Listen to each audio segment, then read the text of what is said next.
এখন আর Bangladesh cricket board এটা নাই, এটা হয়ে গেছে হচ্ছে বাপের দোয়া ক্রিকেট বোর্ডে পরিণত হয়েছে। আমাদের জাতীয় মানবাধিকার কমিশনের এই বিলটা নিষ্পত্তি হওয়া জরুরি, না হয় বিসিবির মতো আমরা আবার বাপের দোয়া কমিশন দেখতে পাবো। 2 ঘতে সংজ্ঞার মধ্যে আমরা যদি দেখি, বিশৃঙ্খল পরিস্থিতির অপরাধমূলক অপব্যবহার, এটার ব্যাখ্যাটা দেওয়া হয়েছে রাজনৈতিক প্রতিরোধের পরিবর্তে সংকীর্ণ ও ব্যক্তিগত স্বার্থে সংঘটিত যে হত্যাকাণ্ডগুলো হয়েছে এটাকে একভাবে দেখা হবে। আর আরেকটা হচ্ছে গণতান্ত্রিক ব্যবস্থা পুনরুদ্ধারের উদ্দেশ্য যেই কার্যাবলীগুলো সংগঠিত হয়েছে সেটাকে একভাবে দেখা হবে।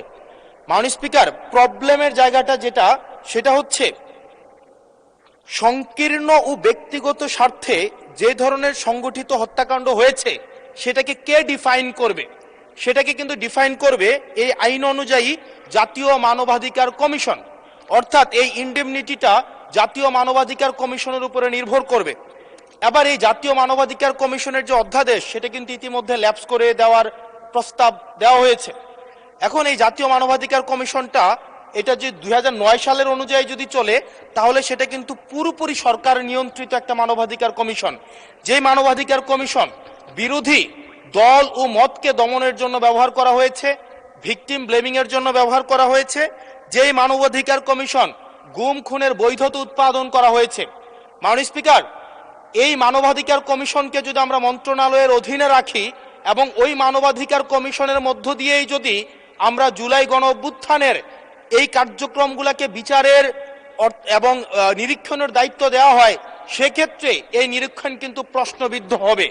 এছাড়াও আমরা যদি দেখি সাংবিধানিক প্রতিষ্ঠানগুলোকে যেভাবে নগ্নভাবে দলীয়করণ করা হচ্ছে, ইতিমধ্যে বাংলাদেশ ব্যাংকে যেভাবে দখল করা হয়েছে, যেভাবে বিসিবিকে যেভাবে এখন আর বাংলাদেশ ক্রিকেট বোর্ড এটা নাই, এটা হয়ে গেছে হচ্ছে বাপের দোয়া ক্রিকেট বোর্ডে পরিণত হয়েছে, যেভাবে দখল করা হয়েছে বাপের দোয়া ক্রিকেট বোর্ড।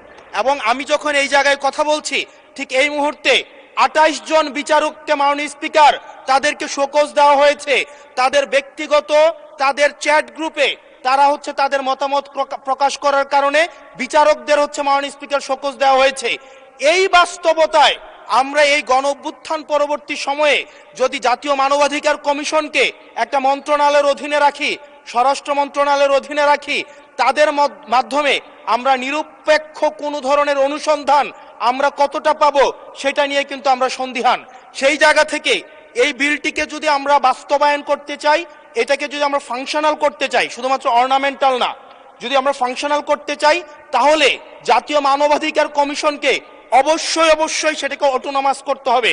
আমার সামনে যারা আছেন, আমরা হয়তো আমাদের থেকে এখানে প্রত্যেকটা সদস্য নির্যাতন, নিপীড়ন এবং তাদের যে পলিটিক্যাল রিপ্রেশনের মাত্রা শত সহস্র গুণ বেশি। আমরা তাদের কাছে প্রত্যাশা করেছিলাম এই জাতীয় মানবাধিকার কমিশনকে তারা একটা স্বতন্ত্র বডিতে নিয়ে যাবে, অথচ আমরা দেখলাম যারা সবচেয়ে বেশি নির্যাতিত হয়েছে, নিপীড়িত হয়েছে, তারাই এটাকে একটা মন্ত্রণালয়ের অধীনে রাখতে চাচ্ছে। এই অজুহাতে যে জাতীয় মানবাধিকার কমিশন যদি অটোনমাস হয়ে যায় তাহলে সেটাকে হচ্ছে এটার জবাবদিহিতা কিভাবে নিশ্চিত হবে। মাননীয় স্পিকার, আমাদের ইলেকশন কমিশন, আমাদের হচ্ছে পিএসসি, আমাদের হচ্ছে দুর্নীতি দমন কমিশন, যদিও এটা কাজীর কেতাবে কেতাবে আছে, গোয়ালে নাই, কিন্তু এটা কিন্তু একাডেমিক ভাবে এটাকে ইভেন ইন্টারন্যাশনালিও এই জিনিসটা কিন্তু অটোনমাস হওয়ার কথা। সেজন্য মাননীয় স্পিকার, যেভাবে বর্তমানে প্রতিষ্ঠানগুলো নগ্নভাবে দলীয়করণ করা হচ্ছে, সেজন্য জাতীয় মানবাধিকার কমিশন যে দলীয়করণ করা হবে না, আবার বাপের দোয়া একটা মানবাধিকার কমিশন বা বিরোধী দল দমন কমিশন করা হবে না, এটার প্রতি কিন্তু আমাদের আস্থা নাই। সেই জায়গাটা থেকে আমরা আপনার মাধ্যমে আমরা এই আমাদের মাননীয় স্বরাষ্ট্রমন্ত্রী সহ আমাদের এইচপিএম এর কাছে অনুরোধ থাকবে, এই বিলটা পাশ করার আগে যেন জাতীয় মানবাধিকার কমিশনের আমরা এটা যেন ইভেন উনার দলেরও একজন মাননীয় সংসদ এই বিষয়ে বক্তব্য দিয়েছেন এবং উনি পয়েন্ট বাই পয়েন্ট এই বিষয়গুলোকে ব্যাখ্যা করেছেন। যদি জাতীয় মানবাধিকার কমিশন দলীয়করণ করা হয়, দিন শেষে গুম খুন থেকে শুরু করে আমাদের এই জুলাই ইনডেমনিটি, এটা দিন শেষে হচ্ছে যে পেপারেই থেকে যাবে, এটা দিন শেষে কোনো বাস্তবায়ন হবে না। সেই জন্য মাননীয় স্পিকার, এই বিলটা পাশ হওয়ার আগে আমাদের জাতীয় মানবাধিকার কমিশনের এই বিলটা হচ্ছে সুরাহা হওয়া, নিষ্পত্তি হওয়া জরুরি। না হয় বিসিবির মতো আমরা আবার বাপের দোয়া কমিশন দেখতে পাবো, আমরা হচ্ছে বাংলাদেশ ব্যাংকের মতো আবার দলীয়করণ দেখতে পাবো, আমরা বিশ্ববিদ্যালয়গুলোকে যেভাবে এক ধরনের দলীয়করণ করা হয়েছে আমরা সেটি দেখতে পাবো।